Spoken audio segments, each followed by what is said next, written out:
بسم اللہ الرحمن الرحیم۔ تہجد اللہ کی طرف سے ہمارے لیے ایک ایسا بند دروازہ ہے جو صرف تہجد کی نماز ہی سے کھلتا ہے۔ یہ دروازہ ان لوگوں کے نصیب میں ہوتا ہے جو اللہ کے بے حد قریب ہوتے ہیں، اور سب سے بڑھ کر اللہ انہیں خود تہجد کی طرف لاتا ہے۔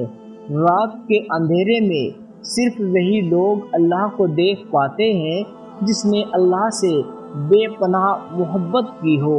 اس وقت اللہ اور آپ کے درمیان ہونے والی گفتگو، آنسوؤں سے بھری ہچکیاں، دل میں کی گئی باتوں کی آوازیں صرف اللہ کے سوا کوئی نہیں سن پاتا۔ اس وقت سجدوں سے نہ تو سر اٹھانے کا دل کرتا ہے اور نہ ہی آسمان سے نظر ہٹانے کا، اور اگر ایسا ہو جائے کہ کبھی اسی دوران تمہاری اللہ سے تہجد میں ملاقات ہو جائے اور وہ تمہارے روبرو آ جائے، اور وہ منظر تمہارے لیے کسی معجزے سے کم نہیں ہوگا۔ تہجد وہ نماز ہے جس میں انسان رات کے اندھیرے میں اپنے اللہ سے ملاقات کرتا ہے۔ وہ نیند سے بیدار ہو کر اپنے رب کے آگے جھکتا ہے، مگر ضروری نہیں کوئی تہجد پڑھتا تو محبوب کی محبت ہی مانگتا ہو، کیونکہ وہ جو اللہ ہے اس کی محبت میں بڑا سکون ہے، اور تہجد کی توفیق بھی انہیں ہی ملتی ہے جنہیں اللہ کو راضی کرنا ہوتا ہے۔ تہجد کے وقت کا سکون صرف وہی سمجھ سکتا ہے جس نے تہجد میں اللہ سے باتیں کی ہو، جس نے تہجد کی نماز میں بھی دنیا کی محبت نہیں اللہ کی محبت مانگی ہو۔ تو پھر دعائیں مانگتے رہو، کیونکہ دعاؤں سے سب کچھ بدل سکتا ہے۔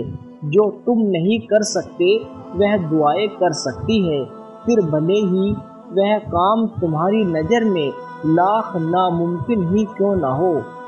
دعائیں کن کی طرح ہوتی ہے جو معجزے بن کر تم تک واپس آتی ہے، اور اللہ تعالیٰ نے قرآن پاک میں ارشاد فرمایا، کہہ دو میرے ان بندوں سے جنہیں حالات ناممکن لگ رہے ہیں، میں ہر شے پہ قدرت رکھنے والا ہوں۔ قبولیت اور معجزوں کے اشارے اللہ یوں بھی دیتا ہے کہ نہ آپ کے دل کو انتظار سے تھکنے دیتا ہے اور نہ ہی آپ کی زبان سے دعاؤں کا سلسلہ رکنے دیتا ہے۔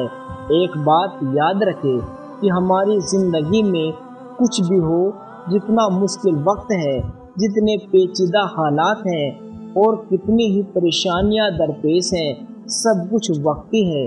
مشکل وقت ایک ہماری زندگی کا فیز ہوتا ہے، وہ پوری زندگی تو نہیں ہوتا۔ نہ ہم اس چیز کی وجہ سے اب جینا تو نہیں چھوڑ سکتے، نہ اب انسان واقعی میں بہت عجیب ہے، ہمیں اللہ کی مصلحت کبھی بھی سمجھ نہیں آ سکتی۔ ہم ایک ہی پوائنٹ کو پکڑ کر بیٹھ جاتے ہیں اور اس پر روتے رہتے ہیں، جبکہ اللہ نے اتنا زیادہ اور کچھ بھی دیا ہے۔ اللہ پاک کی رضا میں راضی رہنا سیکھے، اس کا شکر ادا کرتے رہے۔ تمہاری بار بار تڑپ کر مانگنا اس بات کی علامت ہے کہ اللہ کو تمہارا مانگنا پسند آ گیا ہے، اور اب بہت جلد وہ تم سے راضی ہو کر کن بھی فرما دے گا۔ اللہ چاہے تو آپ کو سب کچھ مل سکتا ہے، اور اگر وہ نہ چاہے تو آپ کچھ بھی نہیں کر سکتے۔ خود کو اللہ کے سپرد کر دے، پھر جو چیز آپ کو پسند ہے بہترین وقت پر آپ کی جھولی میں ڈال دی جائے گی۔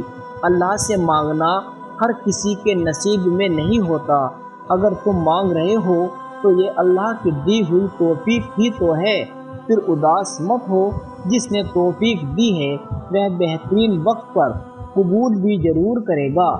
جو کہانی تہجد تک پہنچ جاتی ہے وہ کبھی ادھوری نہیں رہتی۔ چاہت سے نصیب تک کا جو فاصلہ ہے وہ بس ایک دعا ہے۔ تہجد میں بہنے والا ہر آنسو اللہ سے کن کہنے کی سفارش کرتا ہے۔ جب رات کے آخری پہر اللہ خود چنتا ہے تہجد پڑھنے کے لیے تو پھر سوچو وہ تمہیں خالی ہاتھ کیسے لوٹائے گا۔ اس لیے جب بھی رات کے آخری پہر آنکھ کھلے تو اسے بے وجہ مت سمجھ لینا۔ اس کا مطلب اللہ تم سے تہجد میں ملاقات کرنا چاہتا ہے۔ پتہ ہے صبر اتنا مشکل کیوں ہوتا ہے؟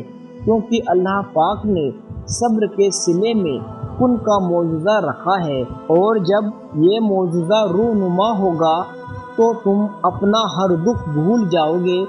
دعائیں انسان کے بس میں نہیں ہوتی، یہ تو اللہ کی رضا سے دل کا حصہ بنتی ہے، اور دعا کا خیال تب تک نہیں جاتا جب تک وہ چیز نصیب کا حصہ نہیں بن جاتی۔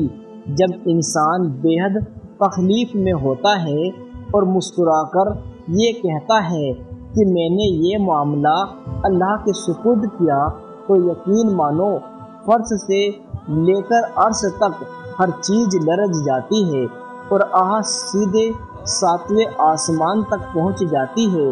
ٹوٹے دل سے نکلی ہوئی دعا اور آہ کبھی رائگاں نہیں جاتی۔ تم صبر کر رہے ہو تو یقین اللہ بھی نیتوں کو دیکھ رہا ہے۔ یہاں تم رو رہے ہو اور وہاں اللہ تمہیں دیکھ کر مسکرا رہا ہے، کیونکہ وہ جانتا ہے تمہیں وہی ملے گا جو تم نے دعاؤں میں مانگ رکھا ہے۔ تمہارا کام دعا کرنا ہے، اسباب خود اللہ تعالیٰ بناتا ہے، اور جلد ہی وہ تمہیں یوں خوش کر دے گا کہ تم پھر سے جی اٹھو گے۔ پیارے دوستو، امید ہے آج کی یہ ویڈیو آپ کو پسند آئی ہوگی۔ پیارے دوستو، آپ سے امید کرتا ہوں کہ ویڈیو کو ایک لائک ضرور کرو گے اور چینل کو سبسکرائب بھی کر لو گے۔ ملتے ہیں ایسی ہی اگلی ویڈیو کے ساتھ، تب تک خدا حافظ۔